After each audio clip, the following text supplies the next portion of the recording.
चुंगली से हानि, चुंगली करना, इधर उधर बात फैलाना, द्वेष पैदा करना, कलह करवाना, ये महान हत्या है, बड़ा भारी पाप है। एक नौकर मुसलमान के यहाँ जाकर रहा। रहने से पहले उसने कह दिया कि मेरी इधर उधर की करने की आदत है, पहले ही कह देता हूँ। मियाँ ने सोचा कि कोई परवाह नहीं, मियाँ बीबी राजी तो क्या करेंगे काजी, और उसे रख लिया। अब वो एक दिन जाकर रोने लगा तो बीबी ने पूछा कि क्यों रोते हो? तो बोला कि आपके घर रहता हूँ, तनख्वाह पाता हूँ, जिससे मेरा काम चलता है। आपके हित की बात कहने की मन में आती है, पर क्या करूँ? आपको जचे ना जचे दुख होता है। बीवी ने कहा कि बता तो दें, क्या दुख है? उसने कहा कि मियाँ साहब तो दूसरी शादी करना चाहते हैं, आप पे आफत आ जाएगी। तो बीबी ने पूछा कि इसका कोई उपाय है क्या? उसने कहा हाँ, इसका उपाय है। आप मियाँ के दाढ़ी के कुछ केश ले आओ तो मैं आपको उसकी एक ताबीज बना दूंगा, फिर सब ठीक हो जाएगा। उधर उस मियाँ को जाकर कह दिया कि बीबी आपसे बड़ा द्वेष रखती है, कभी आपको मारेगी, मेरे आगे बात करती है, इसलिए आपका ख्याल रखना। अब मियाँ भी सजग रहने लगा कि कहीं मेरे को मार ना दे। एक दिन मियाँ नींद का बहाना लेकर लेटे हुए थे। वो दाढ़ी के केस काटने के लिए छुरी लेकर आई तो उसने सोचा कि ये तो मेरा गला काटेगी, अतः दोनों में बड़ी कलह हो गई। इसलिए कहा है, चुंगल खोर से बात न करना, खड़ा न रहना पास। मियाँ बीबी दोनों मरे, भय कुटुंब को नाश। दृढ़ उद्देश्य से लाभ। एक भक्त इमली के वृक्ष के नीचे बैठकर भगवान का भजन कर रहा था। एक दिन वहां नारद जी महाराज आ गए। उस भक्त ने नारद जी से कहा कि आप इतनी कृपा करें कि जब भगवान के पास जाएं तब उनसे पूछ लें कि वे मुझे कब मिलेंगे।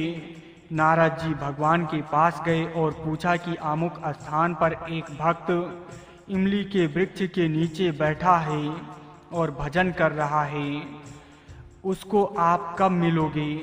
भगवान ने कहा कि उस वृक्ष के जितने पत्ते हैं उतने जन्मों के बाद मिलूंगा। ऐसा सुनकर नारद जी उदास हो गए। वह उस भक्त के पास गए पर उससे कुछ कहा नहीं। भक्त ने प्रार्थना की कि भगवान ने क्या कहा है, कह तो दो। नारद जी बोले कि तुम सुनोगे तो हताश हो जाओगे।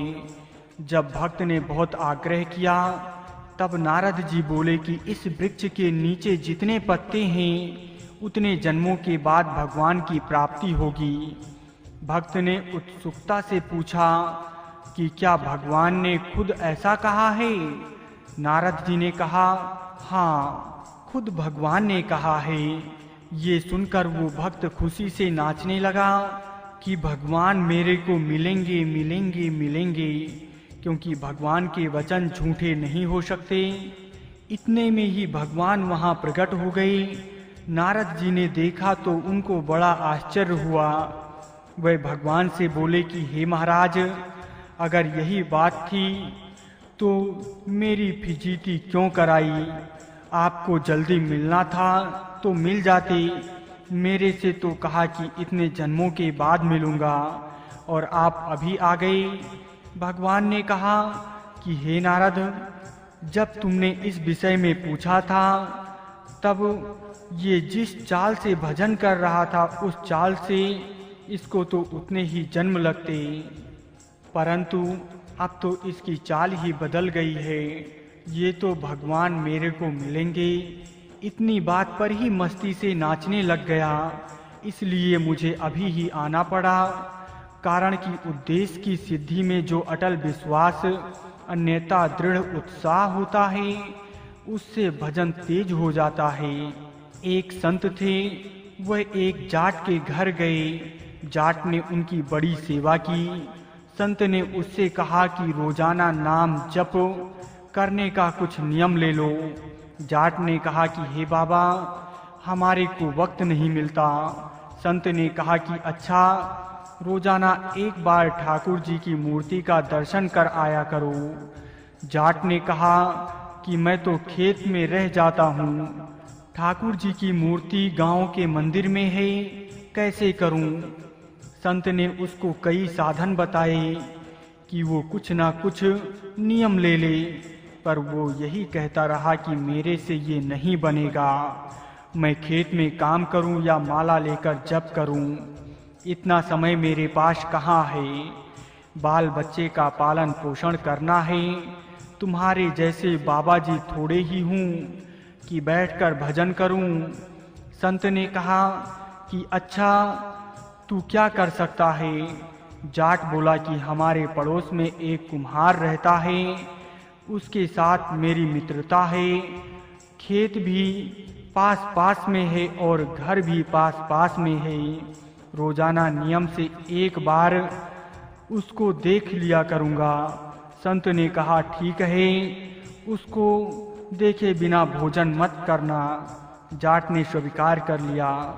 जब उसकी स्त्री कहती कि रोटी तैयार हो गई, भोजन कर लो, तो वह चट बाढ़ से चढ़कर कुम्हार को देख लेता और भोजन कर लेता। इस नियम में वो पक्का रहा।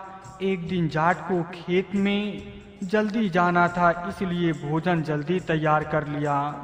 उसने बाढ़ पर चढ़कर देखा तो कुम्हार दिखा नहीं।